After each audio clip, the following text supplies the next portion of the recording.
Hoje eu vou trazer pra vocês um vídeo mostrando a história do Jetta utilizado pelo Jesse no filme Velozes e Furiosos 1, que no caso é esse carro aí. Antes de começar, eu só tenho que lembrar vocês que a fonte principal desse vídeo é o canal do Craig Lieberman, que pra quem não sabe era o Technical Advisor do filme. Então o vídeo que ele fez tá tanto aqui na descrição quanto aqui nos cards. Dito isso, agora sim, bora pro vídeo.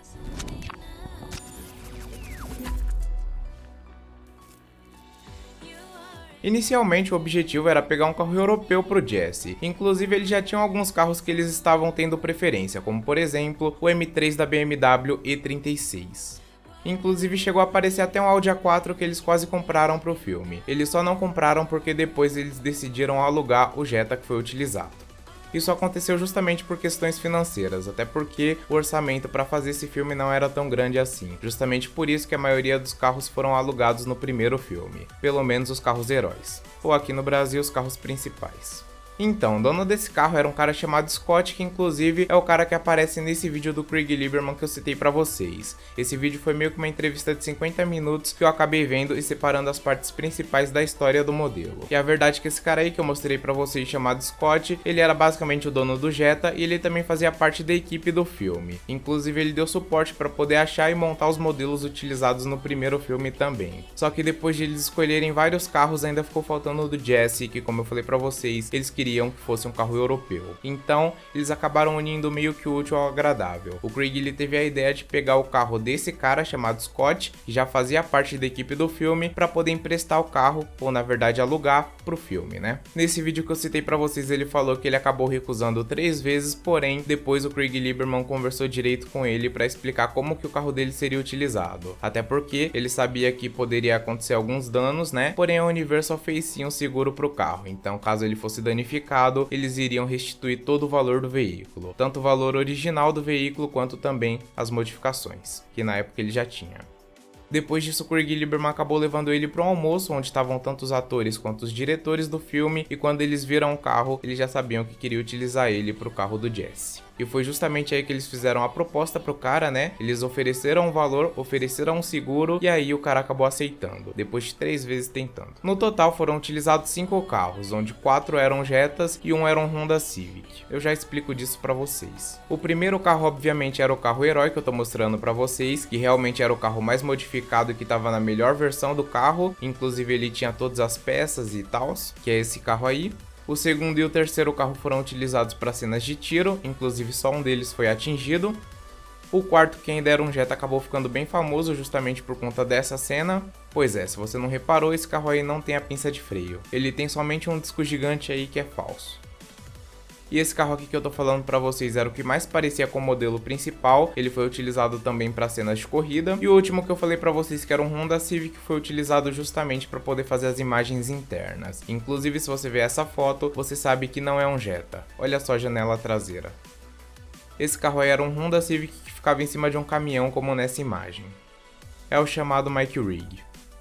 Apesar disso que eu falei pra vocês, o modelo original era bem completo, então ele tinha sim pinças de freio, inclusive eram da Brembo e foram feitos sob medida para o modelo. Porém esses freios eram muito caros, eles custaram cerca de 9 mil dólares, justamente por isso que eles não replicaram nos outros modelos, afinal eles acharam que o pessoal nem ia ver, né? Eles só colocaram o disco mesmo nas rodas porque ia ficar um espaço muito grande se eles não colocassem. Afinal essa cena apareceu durante 5, 10 segundos, sei lá. Agora falando mais sobre o modelo em si, ele era um Jetta ano 95, ele utilizava um body kit chamado West Wing. As rodas eram uma Koenig Tantrum Aro 19. A questão é que quando esse carro foi alugado e ele chegou na Universal, ele já estava com algumas modificações, como por exemplo, esses adesivos. Como vocês podem ver, as rodas também eram diferentes. E como vocês sabem, eles tinham que mudar o carro justamente para poder se adequar mais ao personagem. Então eles fizeram as modificações lá e de início o Scott não gostou muito. Inclusive, ele falou que a primeira vez que ele viu, ele falou: "Ué, o que vocês estão fazendo com o meu carro?" Ele já queria tirar logo, porém, quando ele assinou o contrato ele já sabia dessas modificações, então não tinha nada que ele pudesse fazer. Afinal, ele já tinha assinado um contrato e também lá estava descrito que se eles estragassem o modelo, no final eles teriam que pagar o valor total. Então ele só aceitou, né? E como eu mostrei pra vocês, o visual do carro antes de ir pro filme era esse daí. Sinceramente, essas rodas aí eu não curti muito, eu gostei mais da do filme. Os adesivos também, né? Porém, eu acho que as rodas tá pior aí do que esse adesivo. E vocês, o que vocês acham?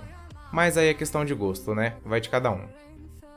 E a dúvida que fica aqui no final é o que aconteceu com esse carro. Então, depois do filme ele voltou pro Scott, porém o Scott não estava muito feliz com a configuração dele, ele queria voltar para a configuração inicial. Porém, como o carro estava bem valorizado, ele decidiu vender o carro ao invés de desmontar o carro. Ou desmontar a configuração visual dele, né? E a verdade é que ele não decidiu vender o carro somente pela questão visual. Ele falou também que toda hora que ele saía, alguém queria tirar foto com o carro, toda hora eles estavam filmando o carro, e isso a longo prazo acabou deixando ele um pouco desconfortável. Então ele decidiu vender o carro justamente para poder aproveitar essa valorização e também para se livrar de todo esse reconhecimento do carro nas ruas e dessa falta de privacidade.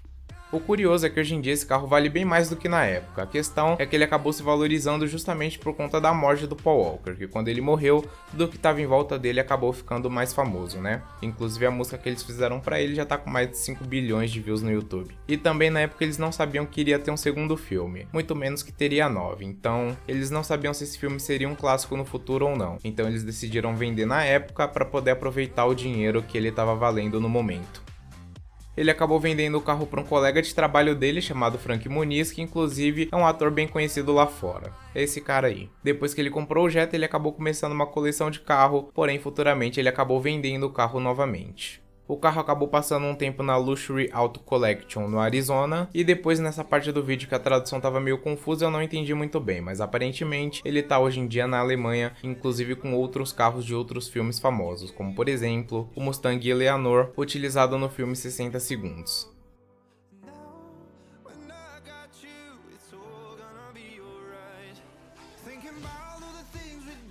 Bom galera, esse foi o vídeo, espero que vocês tenham gostado. Se vocês gostaram, deixem um like, principalmente se inscrevam aqui no canal. Vou ficando por aqui, um abraço a todos e fui. Até o próximo vídeo, falou!